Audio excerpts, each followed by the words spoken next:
That's good right there. Okay, first, thanks for doing this. If you could briefly, and I'm just going to ask you a couple questions and just free flow your answers back to me. Just first, who you are, what your role is, and then also if you could also identify if you've had other management roles in the past, just kind of what your background in management and leadership is. Sure. Yeah. So I'm Matt Johnson. Work here at Duke Energy Renewables, and my background is I did undergrad studies at the University of Kentucky, mechanical engineering, and then I got my PE license after graduating and working for 4 years, which is a requirement. And then I also went back to school to Wake Forest and got an MBA in the evenings. And I've been a manager. It's funny, I was actually thinking about this the other day. It's like, how long have I been a manager? And I think it's probably been close to 10 years, probably more like 8 or 9. My first role was I was a manager in here at Duke Energy Renewables in our O&M team, and it was relative to performance monitoring of wind turbine and solar assets. And it was a smaller team, just a couple folks.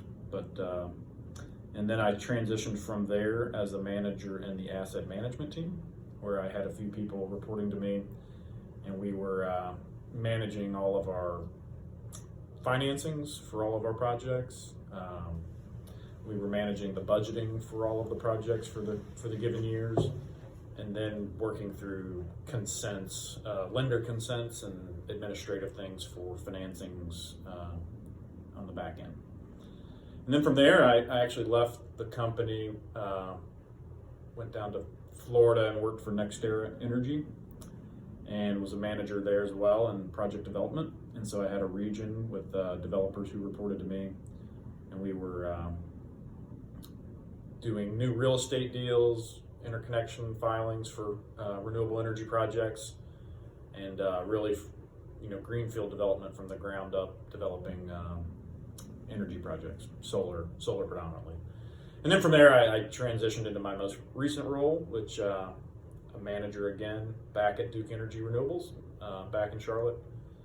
And I have a team of project managers that are overseeing the construction of our new solar facilities, and a team of early stage engineers who are doing all of the contract negotiations to put all the construction contracts in place, along with all of the procurement. Okay, great, thank you. You mentioned that you got your MBA and then that your PE. So I'm guessing the MBA, there's some formal leadership training there. I guess the question is have you had any other formal leadership or management training, whether it be with your companies or just other things? Just what type of formal training? Sure. Yeah. So yeah, you hit it spot on. In the MBA, there are some courses around management. I took a management course. I took an emotional intelligence course, EQ, if you will. And then at Duke Energy, for frontline leaders, when someone becomes a manager, they have some kind of canned managerial stuff, and it's as much of, I think it is kind of the principles and concepts of good management, but it's also as much of the administration of being a manager within a given company that there's comes along with that, right? Some red tape or process, if you will. Red tape's probably not the right way to put it. Okay. Do you see there being a difference between leadership and management? And if so, what are those differences? Yeah, there may be two different concepts, but I think as a manager or a leader within Duke Energy, you're expected to do both of those things. I'd say we don't have any managers that we don't look to as being leaders. But I think conceptually, and maybe I'm wrong about this, but you could put them in two categories. I think managing would be, you've got your day-to-day tasks, you've got a task that the team is trying to, achieve, and so you're managing to that task, and that's maybe more of the nuts and bolts of how your team gets it done. And then I think from a leadership perspective, you're, providing leadership that kind of sets an example of how you're gonna get it done, and a lot of times the managerial part of the X's and O's, if you will, if you've got strong leaders on your team, you're able to do that more efficiently for sure. So in my head, you can kind of bifurcate the two concepts, but I think as a manager, you're expected to be a leader. Okay, this question, it kind of varies. You have some project things going on and also people management, but from your formal training or just from your past experience, are there any tools that you use to, manage your people? I know there's typically just general feedback, but I don't know if there's other ways that you kind of keep, I guess you would say, keep the reins and just ensuring, people are doing what they need to be doing. I don't know what type of tools you kind of use for that. Yeah, so the company provides you some tools, and the company, most companies set up some structure around, setting goals and reviewing goals and having routine feedback. So I think there is some framework that a company will put in place, but it's on the shoulders of the manager to actually, how well they do that. And some people take it more serious than others, and I think some leaders lean too heavily on that process. I think they say, hey, this process is out there. If I'm adhering to this process perfectly, then I'm doing what this company expects of me as a leader. And yeah, I'm not going to answer whether that's true or not. But I think, good leaders, good managers, have their own things they're doing above and beyond what's, I would call, the minimal requirements, which comes out of the corporate, structure, if you will, through management reviews. And, I think a lot of it comes from learning along the way. You kind of learn what isn't working as much as you learn what is. And,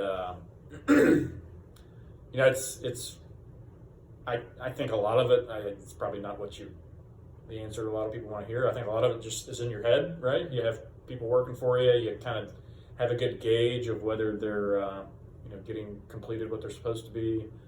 And then people are always at different levels within a company, and that's always a unique one too, right? Because someone who's at a senior director level, if they're performing and getting the same amount of work done for the organization as someone who's at a junior project manager level, sure, they're both getting the same amount of work done, but you've got compensation tied to the senior person, so maybe you're expecting more, or maybe you're not giving them enough to do, right? And so that's a portion of it as well, is that your evaluation of people has to be relative to where they are in the company. You can't just carte blanche evaluate everyone on what they're getting done for you. So Okay.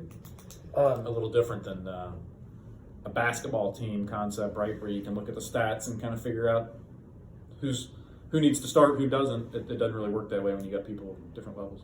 It's funny that you bring up the basketball. One of the questions that I actually have, it kind of revolves around, I think it's easy for organizations or for leaders to say everybody should be treated equally. But the example I give is, say that you are the coach of the Bulls in the 90s, and you have a rule that is if you miss practice, you don't play in the game. Let's say that Michael Jordan misses practice the night before, Game 5 of the finals. More than likely he's going to play. Just kind of what your thoughts are on kind of that equal playing field versus, giving relief at times with different employees. Do you treat everybody exactly the same, or do you manage people differently? Like, just your thoughts on that. Yeah, I mean, some people can be trusted to do more, and that has to be earned, right? You don't just day one, you don't just pile a bunch of trust into people. So I think people do, from a manager perspective, you don't necessarily, you treat people the same from a fairness perspective. Like, you be fair, like that part you do blanket across. And when I say fair, it's, promotions and things like that, but people have different abilities.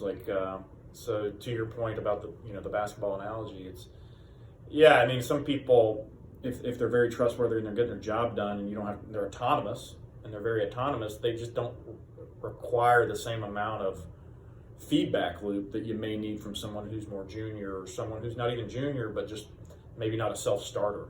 So I think you really do kind of have to feel out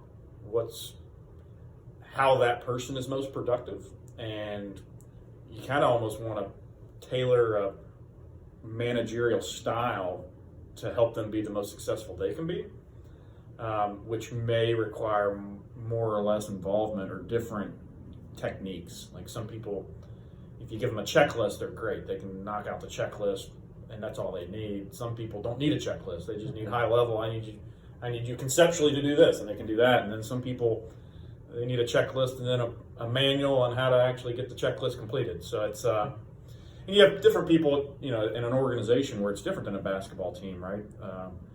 Again, back to my previous point, you got people at all different levels. You've got people who've just graduated as their first job. You've got people who've been working for 30 years.